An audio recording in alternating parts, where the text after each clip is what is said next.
So, hi, it's Aja, and we're here. XR, or extended reality. I used to be before becoming a AI GDE, I was a product GDE, and I would evangelize AR Core, which is one of the SDKs that Google lets out for augmented reality and virtual reality solutions. So that's the second piece. And then my third, for my full-time job, I do agents, as I said. So I wanted to sort of bring all three together. I love distributed systems. I really think, an opinionated take, that agents are actually a systems engineering and a distributed engineering problem, and not necessarily an I've been saying agents are just the new microservices for about a year. So. And I love how you say that, because if you take that a step further and you look at service meshes, you can build what I actually built, which is something called Invisible City, which allowed us to upload a photo of a street or in real time using the Gemini Live API. We'll get into the messy details later, but to sort of see what's under there. And that's possible with 3 agents that discover and communicate with each other to solve a simple problem. First agent is called a surface renderer, which essentially just looks at, it's a vision model, which basically just looks at what's out there on the street and then uses bounding boxes to sort of classify what it sees. It then we then have another agent spawned up called the Pattern Oracle, which is grounded. I like the name. I know, thanks to Gemini. Okay. And Pattern Oracle is just grounded on something called AWPS codes. Okay, you just threw an acronym out there. I know. What is that? These are Water Public Service codes. I can't remember what the A part means, but essentially, if you remember, if you're down the street and you see these spray painted markings all over the floor. Yeah. They could be blue for water, they could be yellow for gas, they could be red for power lines. They just protect other construction people from having to sort of just cause a leak when they're drilling and stuff like that. Well, we take that, we also sort of take the dimensions of what a manhole cover is, and then and that's gonna make sense here in a second. We also look at fire hydrants and pictures of what underneath a fire hydrant looks like. So that's a Pattern Oracle. It's just grounded on facts around construction and the like.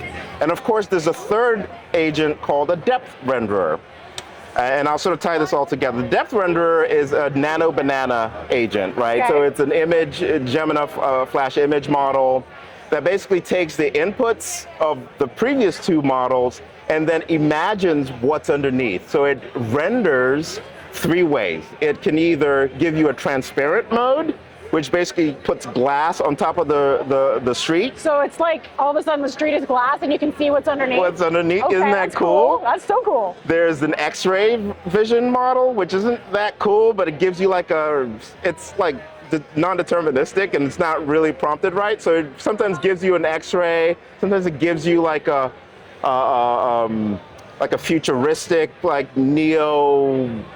futuristic kind of thing.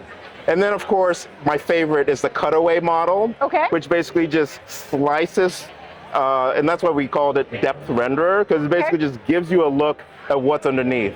And just for good measure, every now and again, we might throw in a rendered image of a cat, but that's random. A kitten, a family of kittens, or random. And again, that's how everything came together, because my daughter is a Warrior Cats fan. And she's very concerned about the well-being of cats living in sewers for some reason.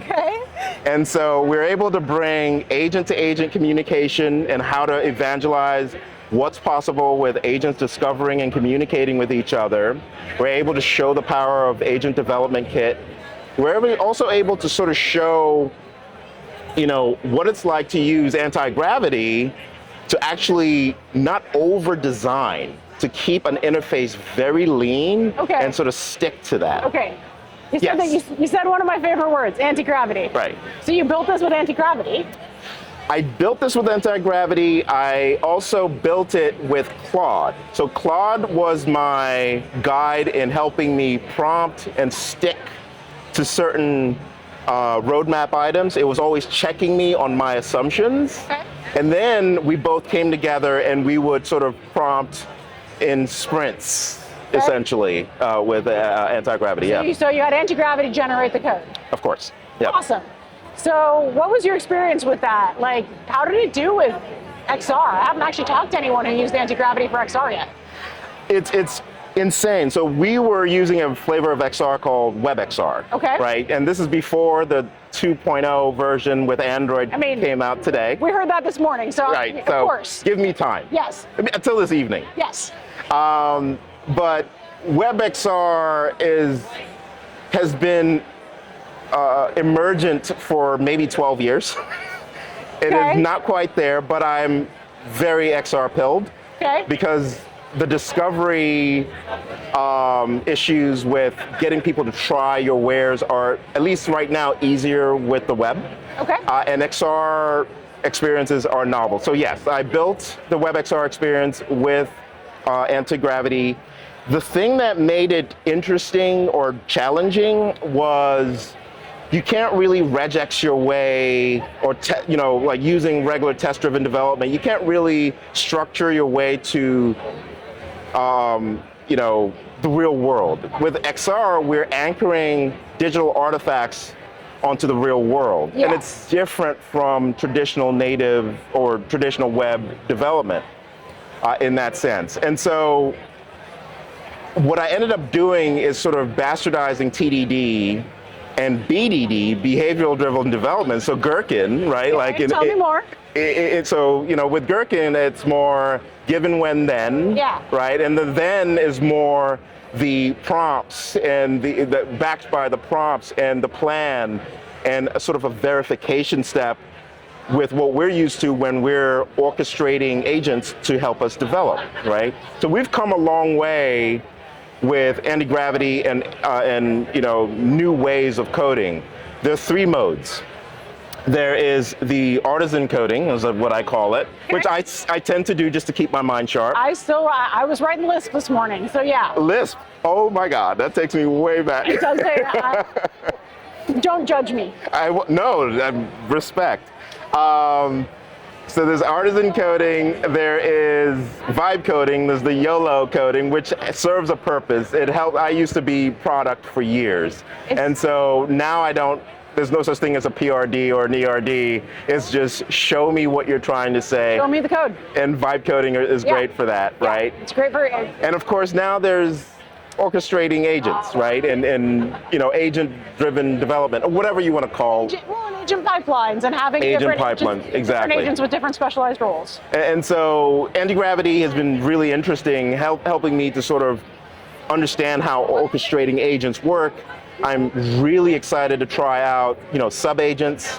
I'm really excited to sort of port over my Claude Code hooks that are meant to bring some determinism to my pipeline and sort of pass that on to, I believe the new term in anti-gravity is JSON.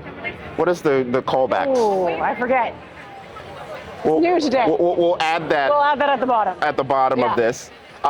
Just basically bringing some determinism into the pipeline, and with sub-agents, with some of the things that other platforms are using, I think I've just turned myself. I used to joke, it's like I used to be a 10x engineer, and now I don't know what I am. But I think I'm going back to be maybe a 5x engineer with my superpowers and agents.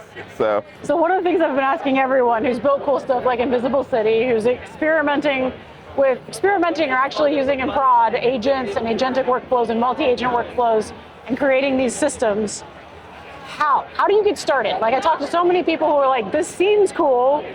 I was able to vibe code, a really simple like arcade game thing, but like, how do I get started for real? So what would your advice to someone who was trying to get started for real be? I started with 3 modes, just during this last turn, 3 modes of development. You can go the Artisan way, you can go the vibe coding way, and you can go the engineering way. There's this Japanese saying, or maybe Korean, forgive me, it's called shuhari. Okay. First, you master the art. First you try it, then you master it, and then you remix. Okay. Okay. In the same way, I would say try to get some fundamental with a language that you're passionate about or that is easy for you to grok or understand or play with. Try the Artisan way. Try to understand what is happening behind the scenes. Look at the code, read the docs. Go through some of the Build with AI tutorials that Google and some of our GDE colleagues. Yeah, the GDEs have done some fantastic tutorials. Exactly. Once you do that shoe part, the ha part is, vibe coding. Just take that, and now you're able to sort of inspect what you expect. Be outcomes focused. Agents and AI generally agents generally for coding are very tuned to helping you reach your outcomes. So if you're looking at outputs and you're feeding it bad inputs because you're only looking at outputs, you're almost doing yourself a disservice. Start at the end, work your way back. And sometimes it's useful to start, even if you're vibe coding, to start at the end with a real problem that you're having, your community's having, an open source problem that has gone untouched for years. Try to solve it for you, your community, and then work your way back to the tech. And that's where the second mode with vibe coding is so powerful. And then, of course, you don't have to do this in sequence or parallel. Try structure, try spec-driven development. There are lots of tools. Anti-gravity has, primitives to help you plan what you're trying to do, and then scrutinize, actually read it. Yeah, don't just keep hitting proceed. Exactly, actually read the plan. Use the AI as your sparring partner and not just the thing that you agree with, right? Even if you think you're unsure, that's when you bring out regular Gemini and then just move from anti-gravity to your Gemini terminal on your phone or in the web and just ask for a second opinion. Yeah. One of the tricks I love is that you can ask Gemini to give a second opinion on Gemini, and it's real good at that. Right, exactly. Real good at that. Well, that's actually a really interesting approach. I haven't heard a lot of folks recommending that folks actually start a little bit with the code and get familiar with the primitives of computer science before they get too far into the vibe coding path. And that's a unique perspective, and I can understand why that probably works really well for people. Well, I wanted to thank you for your time today. Thank you for joining me in a very, very busy I.O. If people want to check out Invisible City, is it up anywhere where they can find it? It's up on GitHub, and I will provide the link to that, probably showing up at the bottom, or it's in the description. Right. I also have the URL that I'll also sort of share. You can sort of take it for a spin on your phone and give me feedback. Awesome. Run it to its limits and tell me where I can improve.